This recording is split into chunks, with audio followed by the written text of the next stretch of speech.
And before you say it, I know. It looks like I just broke out of prison. It looks like I'm supposed to be in the prison school anime. Yeah. Venti and Hu Tao, that's what we're talking about today. Let's run it. Okay, so as we know, there's been a lot of talk about Venti. Venti is rumored to come back in 1.4 because it has been around 6 months since he was seen. And with Venti's arrival is also coming a bow. Now this is a 5-star bow that will also be a perfect match for him. I say this is a perfect match because it's going to have energy recharge, which is decent for him, along with the special effect of elemental mastery and attack. Along with these additions, we will likely see the Wind and Song Catalyst with energy recharge. This comes with the special effect of giving characters from Mondstadt a 3% movement speed with an 8% additional attack. Mondstadt's getting some love out here. Maybe in a free-to-play character, I just spent my gems on anything and everything. Being a newbie, I didn't know what the heck I was really doing, but now I miss him. I want Venti because I'm using Sucrose. I have max elemental mastery Sucrose, and you know how that goes. It's just not getting that big chaotic swirl that you just want from Venti, so yeah. Now let's switch on over to talk a little bit about Hu Tao. Now before we say anything, if you're free to play, save your gems. Yes, I'm looking at you. Save your gems. Hu Tao will be coming with quite some interesting moves, to be honest. Such as ones that consume her health to knock around surrounding enemies, as well as the Paramita, which increases her attack based on her max HP. Now that's something we've seen before in Zhongli with the max HP dealing with the attack. This attack, of course, has a limit. It cannot exceed a percentage of 400 base attack. This also increases the crit rate of all party members by 12%.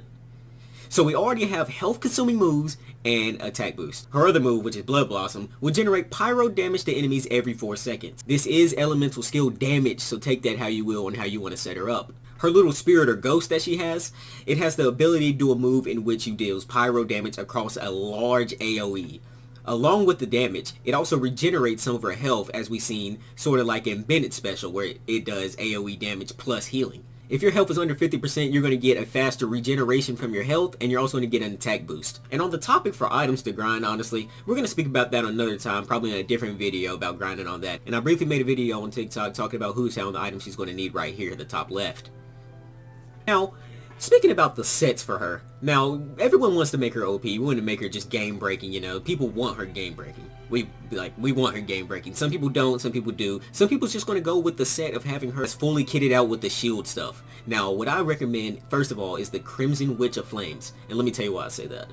Now, the Crimson Witch of Flames gives 15% pyro damage bonus along with 40% burning damage and vaporize. If your team is set up correctly, then you're going to want to be using that vaporize to your ability. Now, another set I've seen people talking about that they're probably going to put on is the Bolide set. Now, in the Bolide set, you will be getting 40% normal damage and charge, but remember that will not work on her ultimate or the Blood Blossom. Now, remember on the Bolide set, you will be getting that shield buff, but we don't really care about that too much. We're over here looking at the 40% damage increase and the 40% charge damage increase with the Bolide set. But you have to remember that this set will not work with her ultimate or the Blood Blossom, so keep that in mind. But if you want to keep it classic and you just want to go with just plain out attack, you can get the Gladiator's Finale. That's not a bad choice for this, because you will get that 18% increase in damage with a 35% boost because she uses a pole arm. So that's a win-win. Now personally, how I'd use Hu Tao is I'd keep her health under 50% just so I can get that increased boost effect. Now the set that would hinder this sorta is the Noblesse Oblige, since that will increase the effectiveness of her ultimate.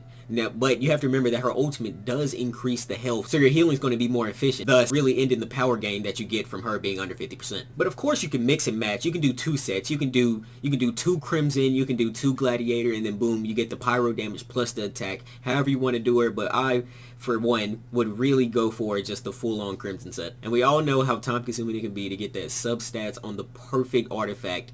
It's just a mess. It just makes me want to pull my hair out sometimes. Be sure to check out my TikTok for some short Genshin Impact clips, and make sure you follow me on Twitter for updates. Peace out.